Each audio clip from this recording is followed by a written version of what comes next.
tiers de la population française, 22 millions de Français, vivent dans un territoire rural. Pour nous aider à dresser un état des lieux de la ruralité en France et d'en connaître les enjeux, je vous demande maintenant d'accueillir Cédric Szabó, directeur de l'Association des maires ruraux de France.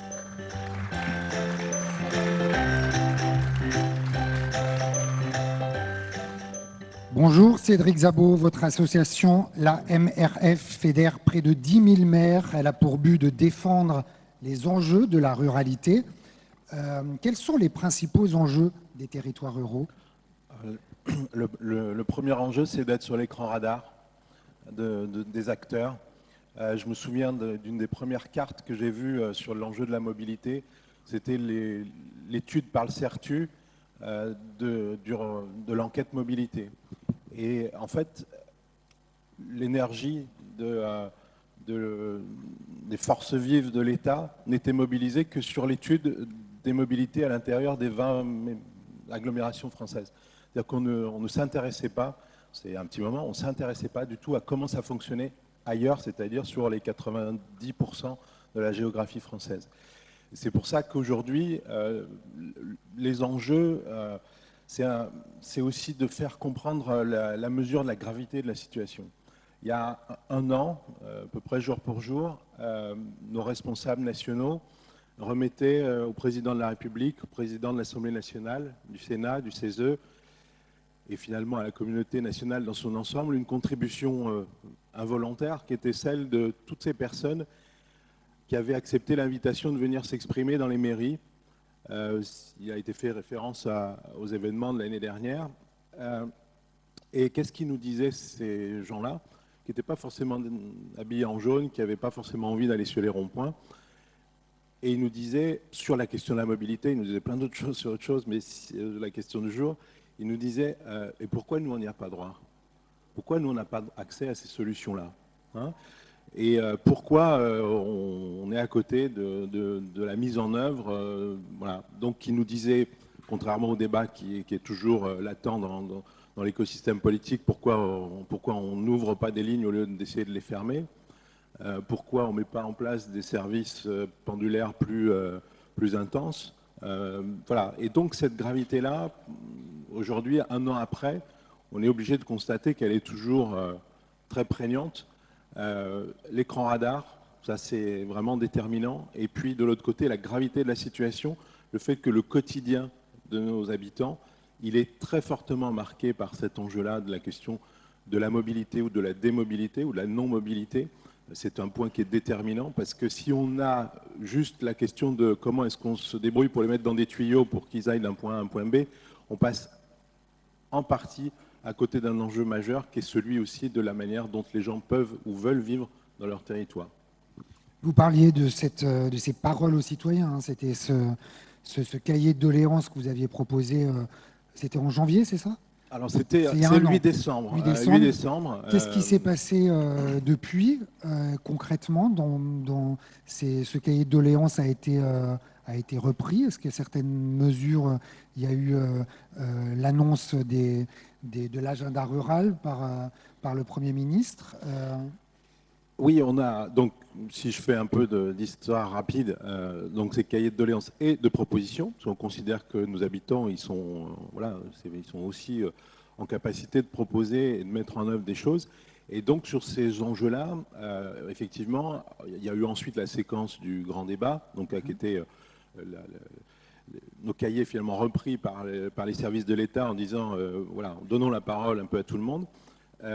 Et le discours du 25 avril 2019, le président de la République dit « Je demande à mon gouvernement de mettre en place un agenda rural ». Dedans, il y a des mesures sur la ruralité, on en parlera peut-être, sur la mobilité, pardon, on en parlera peut-être tout à l'heure. Mais il dit sur la question de l'accessibilité et la question de la mobilité, il dit une chose très simple qui aujourd'hui a disparu des écrans radars de la politique publique, c'est aucun habitant a moins de 30 minutes d'accès d'un service public de l'État. C'est un défi formidable, c'est comme, je voyais le hashtag tous mobiles, c'est une belle utopie. La question c'est les 30 minutes d'accessibilité, où est-ce qu'on en est là-dessus? Et c'est tout notre travail aujourd'hui de suivre les engagements des mesures qui ont été annoncées par le gouvernement. Donc ma question c'est où est-ce qu'on en est là-dessus? On en est au début, hélas. Je dis hélas parce que je disais la question, la gravité de la situation supposerait qu'il y ait une réactivité beaucoup plus importante des pouvoirs publics. On est en France, on est tous pareils, j'imagine, dans la salle. On attend beaucoup de l'État et puis on le critique beaucoup. Les maires ruraux sont aussi partie de ce public-là. Mais il y a une vraie difficulté aujourd'hui à faire comprendre la nature de la gravité. C'est que les questions de la mobilité du quotidien, par exemple, comme son nom l'indique, c'est tous les jours. Pour l'instant, moi, si je regarde les mesures indexées sur la mobilité dans l'agenda rural, il y a objectivement strictement rien de mise en œuvre. Alors on peut prendre, il y a 2-3 mesures qui sont indexées sur ce qu'il y avait dans la loi d'orientation des mobilités, mais dont on connaît, enfin vous connaissez tous, vous êtes plus experts que moi de la loi sur les mobilités. Elle existe, elle est écrite depuis déjà 2 ans, donc antérieurement à la question de l'agenda rural. On a repris, enfin le gouvernement a repris des choses dedans, avec une forme d'engagement qui reste quand même très largement approuvée. Donc, pour bien comprendre, les mesures qui étaient dans le cahier de janvier, concrètement, il y avait une demande de plus de transports en commun, c'est bien ça, et un sentiment, donc ça c'était un sentiment d'injustice par rapport à la question de la mobilité, et une demande d'offres alternatives. Sur ces sujets-là, comment est-ce que vous pouvez être en capacité de faire avancer les choses ? En faisant un appel à la responsabilité de chacun, j'ai parlé de la gravité, je peux parler aussi aujourd'hui de la responsabilité de tous. C'est-à-dire qu'aujourd'hui, les élus ont leur rôle, évidemment. J'en parlerai à la fin de mon intervention, il y a un grand événement qui arrive dans 6 semaines, c'est les élections municipales. Donc on va raviver l'effervescence locale et avec des nouvelles populations qui vont s'investir et s'engager dans leur territoire.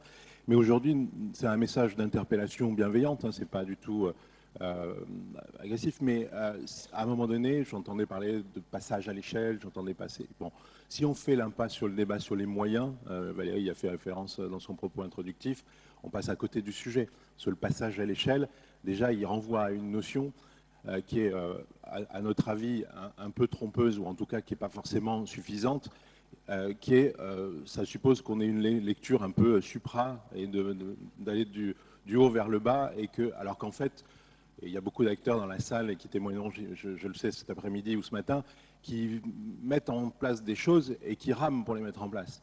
Et la question, c'est comment est-ce qu'on leur donne les moyens de le faire vraiment à l'aune des besoins et non pas à l'aune de ce qu'on considère comme étant légitime pour aujourd'hui permettre l'action.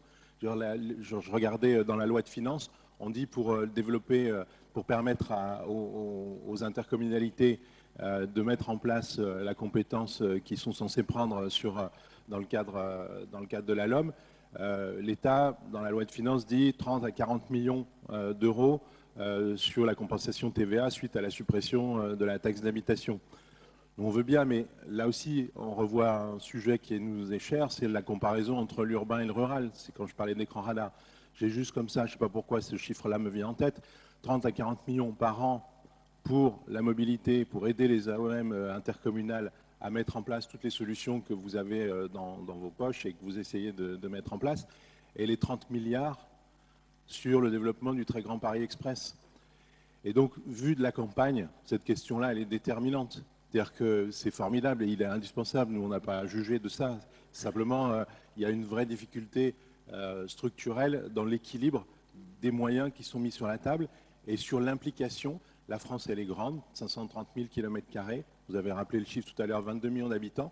Quand est-ce qu'on les considère, c'est le mot-clé qu'il faut que vous ayez en tête, quand est-ce qu'on les considère de manière équivalente, quand est-ce qu'on permet aux acteurs locaux, associatifs, les collectivités locales, de leur permettre de jouer avec le bon braquet et pas simplement d'essayer de cautériser des situations qui sont complexes. Donc être pris en compte, hein, vous avez été entendu, être pris en compte et en même temps vous n'opposez pas hein, la ruralité et l'urbanité. Vous dites que la solution elle est aussi dans ce lien et dans cette connexion. Ça, c'est nos habitants qui le font et qui la vivent tous les jours. Prenez l'étude de Laurent Riotor, qui est un économiste de l'IADT à Clermont-Ferrand. Vous prenez la carte de France, la métropole, l'hexagone, comme on disait quand on regardait France 3 quand on était jeune.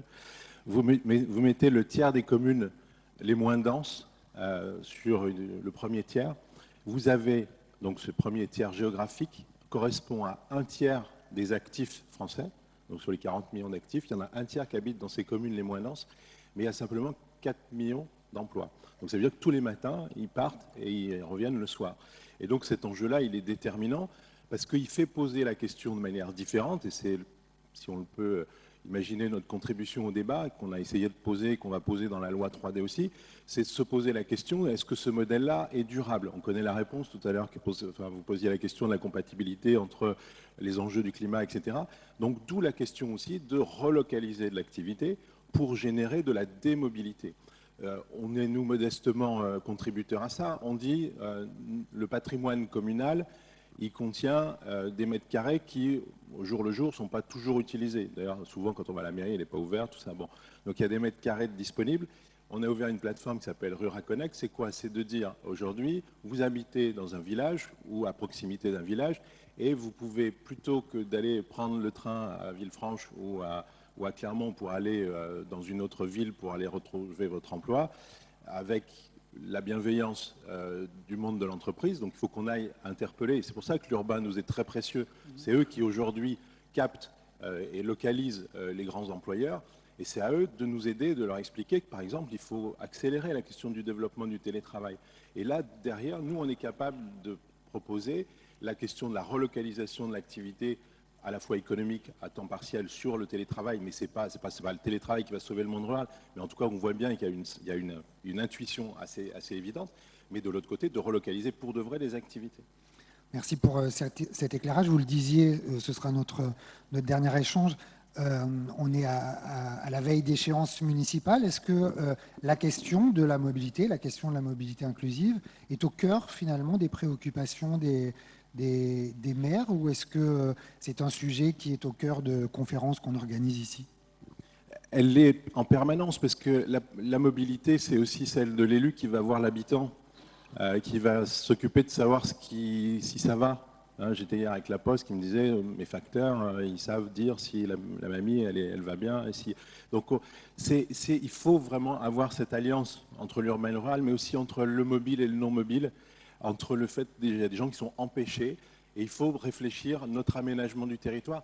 Et je disais gravité, responsabilité, et en conclusion, je dis espoir, à la fois parce qu'effectivement, on va, nous, changer un peu le casting. Alors, ceux qui sortent, ils sont très bons, mais c'est légitime aussi qu'ils aient envie de s'arrêter, parce que la tâche, elle n'est pas forcément simple. Et c'est bien aussi qu'il y ait des gens qui ont envie de s'engager pour finalement apporter leur contribution, leurs idées. Et on le voit effectivement émerger dans beaucoup de projets de liste qu'on appelle vaguement citoyennes, cette idée de se poser la question de comment on habite différemment.